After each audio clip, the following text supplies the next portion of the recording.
Minou. Minou. Maman, je crois qu'on a un problème avec Minou.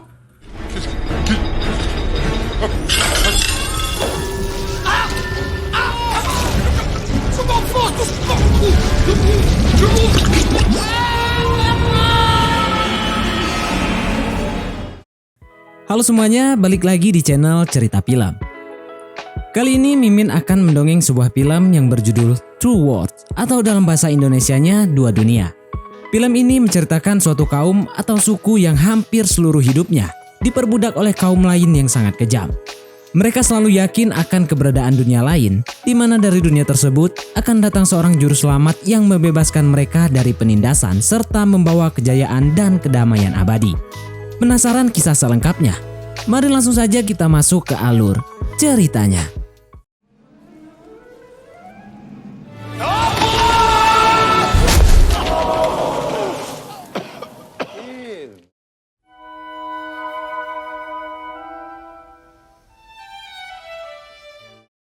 Cerita dimulai dengan menampilkan seseorang yang berprofesi sebagai ahli restorasi lukisan bernama Remy. Pria ini menjalani kehidupan bersama sang istri Lucille dan dua anak mereka yang lucu bernama Theo dan Lisa. Pada suatu hari, ketika sedang memperagakan beberapa trik sulap, tiba-tiba saja Remy merasa seolah akan tenggelam ke dalam kursi. Dia pun segera bangkit, berpikir bahwa semua hanyalah halusinasi. Namun di satu sisi, Remy terus memikirkan karena setelah hari ini, Remy seringkali mengalami kejadian yang serupa.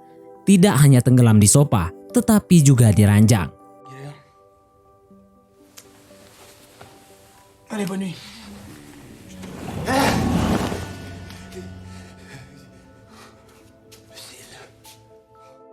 Pada suatu hari ketika selesai bekerja karena terlalu sibuk, ditambah lagi keberadaan putra-putrinya yang sangat aktif di studio, membuat Remy kelelahan sehingga lupa menutup keran air.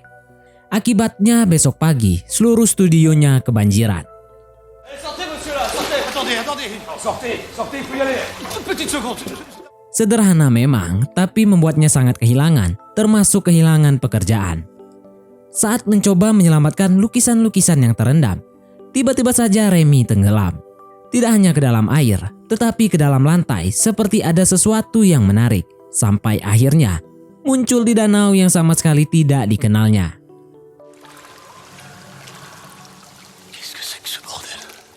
Setelah melihat-lihat sekitar, Remy pun menyadari bahwa dia sedang berada di dunia lain yang memiliki 3 matahari. Tak lama kemudian, sekelompok suku datang untuk menyaksikan kedatangan Remy. Hal itu membuat Remy takut dan segera menjauh untuk melarikan diri. Beruntungnya pria itu kembali ditarik lagi ke dalam danau, sehingga dalam sekejap kembali ke dunia asal. Remy merasa sadar dan sangat yakin bahwa apa yang sebelumnya dia alami bukanlah mimpi. Setibanya di rumah, Remy mencoba menceritakannya kepada Lucille tentang kejadian tersebut. Tetapi Lucille sama sekali tidak tertarik dan malah menceritakan mimpi buruk lain bahwa apa yang selama ini Remy takutkan terjadi. Lucille telah jatuh cinta kepada seorang rekan bernama Dr. Atoan. Belum lama ini, mereka telah menjalin hubungan asmara dan memutuskan untuk tinggal bersama. Sungguh malang nasib Remy setelah kehilangan mata pencarian, kini istrinya dirampas pria lain. Meskipun demikian, Remy mencoba memahami, bersikap tenang, dan berusaha membicarakan tentang hubungan mereka. Namun sangat mengejutkan, ternyata yang lebih parah lagi, saat ini Lucille membawa Atoan ke rumah karena ingin berbicara langsung dengan Remy. Sebenarnya tidak ada yang bisa dibicarakan. Remy hanya membiarkan Lucille dan Atoan melakukan apapun yang mereka mau. Dan Remy pun berjanji akan segera pergi setelah mendapatkan tempat tinggal yang baru.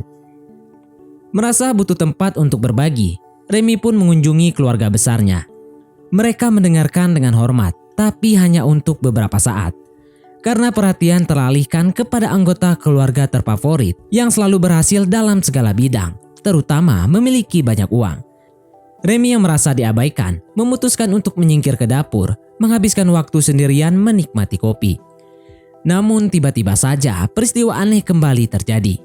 Kucing kesayangan keluarga tiba-tiba menjadi kaku seperti patung. Maman, je crois qu'on a un problème avec Minou. Ternyata tidak hanya kucing, tapi seluruh anggota keluarga yang sedang berkumpul.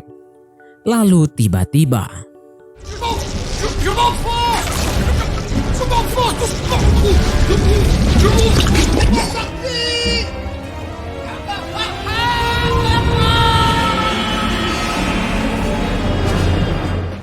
ketika terbangun, Remy menyadari bahwa dirinya berada di tengah hutan dengan ceret kopi yang masih digenggam. Ketika mulai menelusuri, Remy melihat sekelompok orang yang sedang menyembelih hewan. Remy pun mencoba menghampiri, berinteraksi, dan akhirnya menyadari sehingga memutuskan untuk melarikan diri karena dirinya hendak dijadikan hidangan makan malam pemimpin kelompok itu. Vous n'êtes pas réel, vous n'êtes pas réel. Si, Tak lama kemudian, dia masuk ke dalam sebuah bangunan besar dengan tujuan untuk berlindung, mengabaikan larangan para pekerja di sekitar. Sangat mengejutkan, ternyata di dalam bangunan itu cukup gelap seperti gua. Lalu tiba-tiba,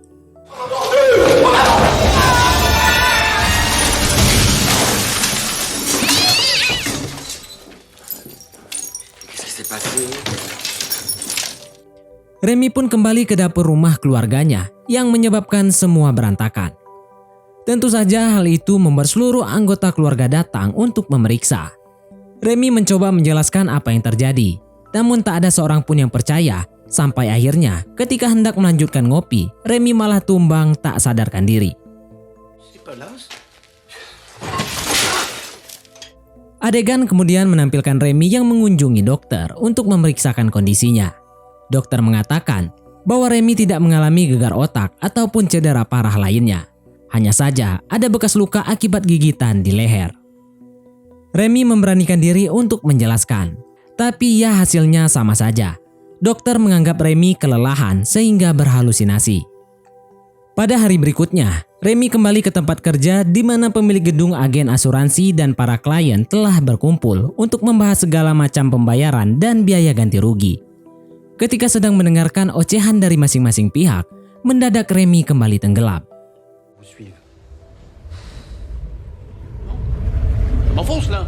Sekuat tenaga Remy mencoba melawan. Namun pada akhirnya, ketika tersadar, dia telah berada di dunia lain untuk ketiga kalinya.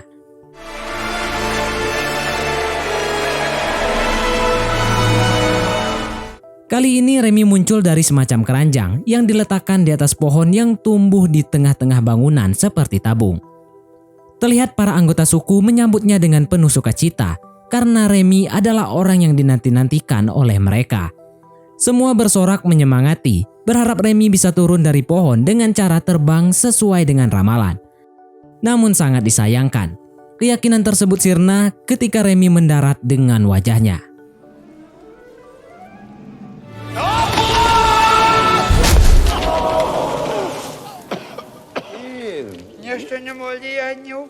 Selanjutnya mereka pun mulai berbincang dengan bahasa yang berbeda, sehingga tak heran jika menimbulkan kesalahpahaman. Namun ketika Remy memakan buah ajaib yang rasanya tidak enak, seketika dia menjadi bisa mengerti, bahkan bisa berbicara bahasa suku tersebut. bienvenue au Pourquoi vous m'appelez maître? Pourquoi vous m'appelez maître? Notre peuple, il tuera nos ânes. Ketua suku mencoba menjelaskan ramalan tentang kedatangan Remy sebagai juru selamat yang akan menyelamatkan kaumnya dari makhluk raksasa jahat memakan daging bernama Zoten. Makhluk itu membunuh dan memakan siapapun yang dia suka, sehingga setiap harinya para penduduk hidup dalam ketakutan. Lebih lanjut, ketua suku menjelaskan bahwa selama seminggu terakhir, mereka telah melakukan ritual khusus untuk memanggil sang juru selamat ke dunia mereka. Ini menjadi alasan mengapa Remy beberapa kali mengalami peristiwa aneh, dan tentu saja Remy kaget bukan kepalang. Remy pun mencoba menerangkan bahwa dirinya bukanlah siapa-siapa. Jadi tentunya tidak ada yang bisa dilakukan untuk membantu mereka. Tapi para anggota suku itu malah menangkap dan menggantung Remy, memaksanya untuk mengubah keputusan. Remy kemudian dibawa ke sebuah ruangan khusus demi memberinya kesempatan untuk berpikir dan menyiapkan strategi. Semua peristiwa-peristiwa aneh yang dialami membuat Remy lapar.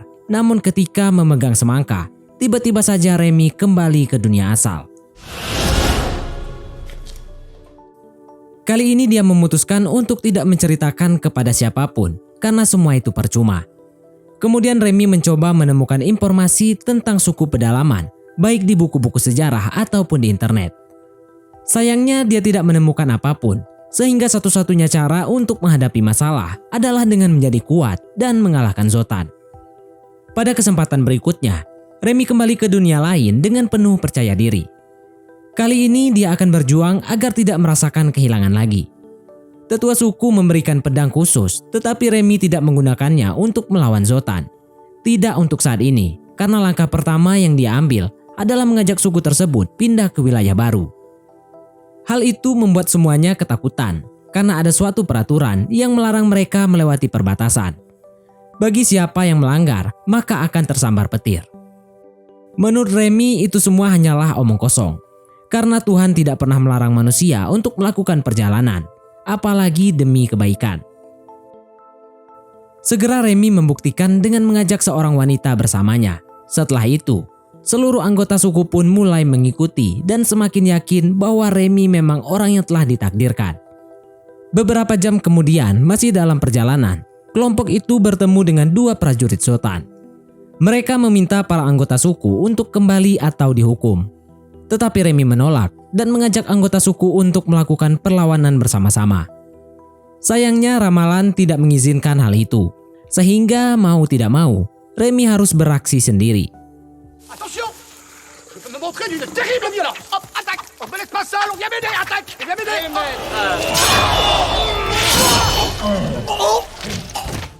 Entah dari mana datangnya kemampuan berpedang itu, tapi yang pasti Remy menjadi semakin dikagumi. Saat suasana mulai tenang, orang-orang membawa mayat untuk dibersihkan. Alangkah terkejutnya Remy ketika mengetahui bahwa ternyata mayat prajurit itu akan dimakan. Remy menegaskan kepada mereka untuk menghentikan tradisi konyol itu. Para anggota suku pun dengan sangat terpaksa menuruti karena tidak ingin membuat juru selamat mereka marah. Sesaat kemudian, beberapa orang mengungkapkan bahwa Zoltan berencana untuk menyerang suku dan tentunya perang akan segera terjadi. Ketika kembali ke dunia asal, Remy tidak membuang-buang waktu. Dia mulai membaca buku-buku tentang sejarah dan strategi perang. Dia juga melakukan penelitian tentang formasi tempur, pemerintahan, dan hal-hal lain yang diperlukan. Setelah mengetahui bahwa faktor yang terpenting dalam perang adalah memotivasi pasukan, Remy pun kembali ke dunia lain untuk mempraktikkan semua yang telah dipelajarinya. Dia juga memberikan motivasi mengajak kaum budak untuk berjuang demi keluarga mereka. Des petites écharpes, des petits bonnets. On va gagner!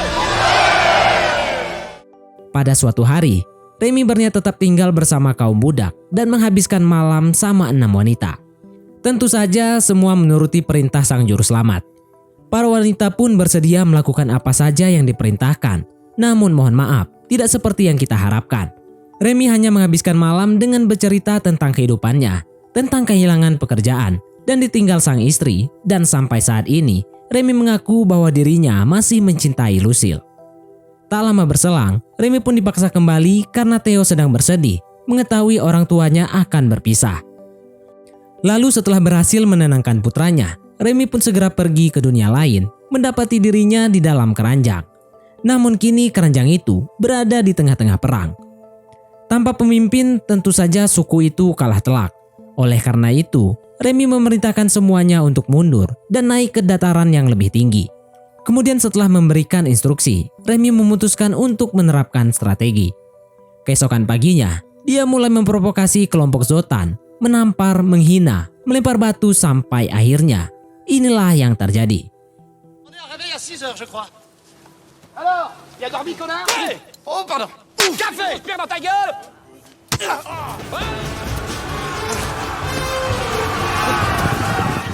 Sepertiga pasukan musuh tewas akibat panah dan sisanya tak berkutik menghadapi serangan mendadak.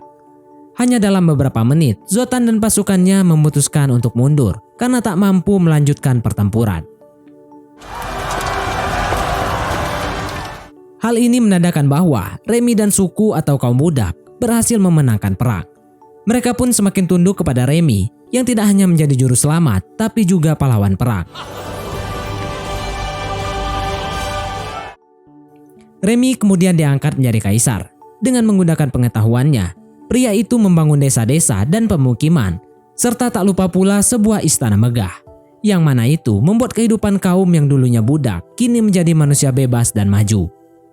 Remy juga masih melukis. Pada suatu waktu, dia melukis selir kesukaannya dengan bergaya bak Mona Lisa. 6 bulan telah berlalu. Kedudukannya sebagai kaisar membuat Remy berubah sehingga Atohan merasa terancam. Pada suatu hari, keduanya terlibat dalam pertengkaran. Remy muak dengan semua kebaikan Atohan yang merugikan. Kali ini bahkan pria itu mengizinkan para pengungsi untuk menumpang di rumahnya. Seiring berjalannya waktu, tahta seolah membutakan Remy. Pria yang dulunya baik kini menjadi angkuh dan memperlakukan rakyat bagai budak. Para penduduk pun mulai melancarkan protes. Dalam sebuah pertemuan, mereka mengungkapkan bahwa lebih baik bekerja dengan Zoltan. Meski dianggap budak, tapi mereka tetap diupah. Sedangkan di bawah Kaisar Remy, mereka tidak mendapatkan apa-apa. Semua demi hiburan semata. Remy hanya sibuk membangun istana tanpa memperdulikan tentang pembangunan desa. Remy pun mencoba bernegosiasi, namun sayangnya tidak berhasil. Sampai akhirnya terjadi kerusuhan yang membuat Remy memutuskan untuk kembali ke dunia asal.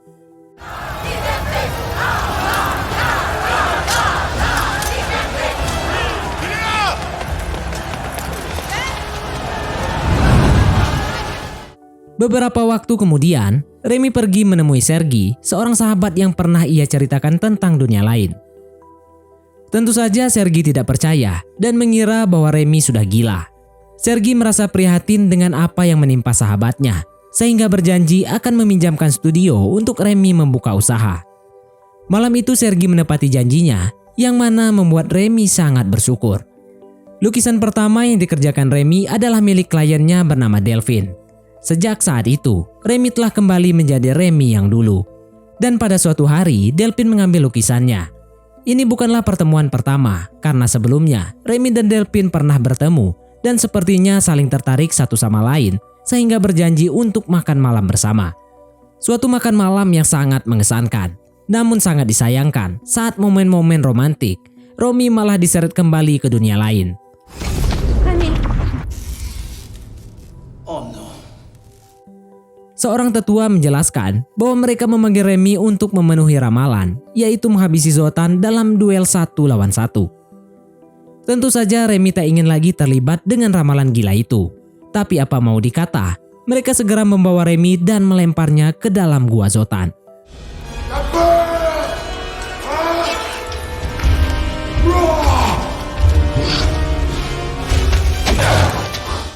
Setelah pertarungan singkat yang mematikan, Remy yang nyaris terbunuh berhasil melempar tombak tepat ke dada Zoltan sehingga membuat makhluk itu tewas.